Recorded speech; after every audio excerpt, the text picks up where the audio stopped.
তুমি কি খাও? আম। কে দিছে আম? খালামুনি। খালামুনি দিছে? এটা তো নানা ভাইয়া দিছে, তুমি কেন বলছো খালামুনি? খালামুনি দিছে তো। খালামুনি দিছে? হুম, আম মিষ্টি? হুম, মজা? হুম,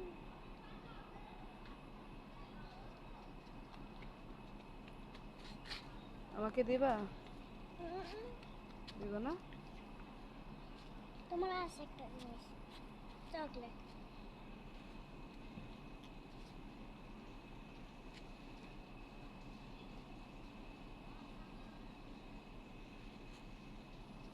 তোমার কাছে গরম লাগে? হ্যাঁ। গরম লাগে? তাহলে গেঞ্জি পরছো কেন?